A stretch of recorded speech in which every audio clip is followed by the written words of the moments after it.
अस्सलामुअलैकुम, welcome back to our channel. आप सब कैसे हैं? उम्मीद करती हूँ कि आप सब ठीक होंगे। तो आज मैं आप लोगों के साथ केचप की रेसिपी शेयर करूँगी। तो चलिए रेसिपी स्टार्ट करते हैं। तो मैंने यहाँ लिए हैं 1 किलो टमाटर, जिसको जैसे भी आप चाहें कट कर सकते हैं, हाफ़ कप सिरका और हाफ़ कप मैंने यहाँ पर शुगर ली है, 1 table spoon ginger garlic paste लिया है, और यहाँ पर मैंने एक बादियान का फूल ले लिया है, एक सिनामन स्टिक, ठीक है, 4 से 5 लौंगे, और यहाँ पे हाफ़ प्याज ये छोटी सी जिसको मैंने कट कर लिया है, 4 से 5 लाल मिर्च साबुत और 1 टीस्पून नमक, ताकि इससे टेस्ट आ जाएगा। तो यहाँ पर एक कढ़ाई ले लेंगे, इसके अंदर हम अपने टमाटर और सारी चीज़ें इसके अंदर ऐड कर देंगे, सिवाय सिरका और शुगर के, वो हम बाद में ऐड करेंगे। तो सबसे पहले ये तमाम चीज़ें डालने के बाद हमने इसको अच्छे से मिक्स करना है, और मिक्स करने के बाद हमने इसको पकाना है।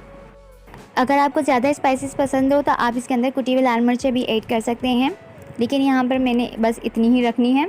तो यहाँ पर लीड लगाकर अब इसको 10 मिनट्स तक मैं मीडियम फ्लेम पर पकाऊंगी।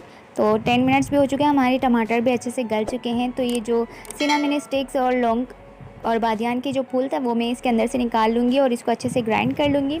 तो यहाँ पर हमारी जो प्यूरी थी वो अच्छे से बन चुकी है।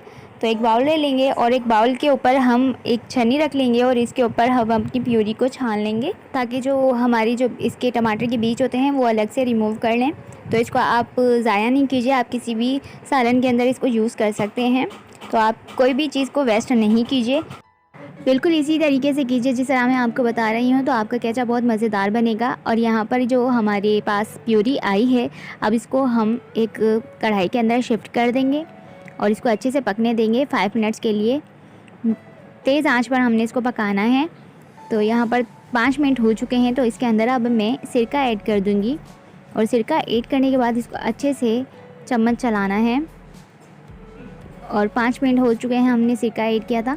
तो अब इसके अंदर हम शुगर ऐड कर देंगे, तकरीबन 100 ग्राम या हाफ़ कप कह लीजिए। तो इसके अंदर ऐड करने के बाद इसको भी मज़ीद अच्छे से पकाना है।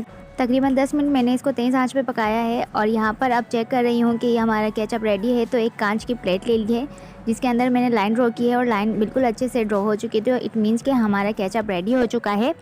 अगर आपके केचप में थोड़ा पानी है तो आप इसको मज़ीद 5 मिनट तक पका सकते हैं, ताकि इसकी कंसिस्टेंसी चेंज हो सके। वीडियो अच्छी लगी हो तो लाइक ज़रूर कीजिएगा। वीडियो देखने का बहुत बहुत शुक्रिया। मिलते हैं नेक्स्ट रेसिपी के साथ नेक्स्ट वीडियो में। तब तक के लिए अपना और अपने घर वालों का बहुत सारा ख्याल रखिए। मुझे दुआ में याद रखिएगा। अल्लाह हाफ़िज़।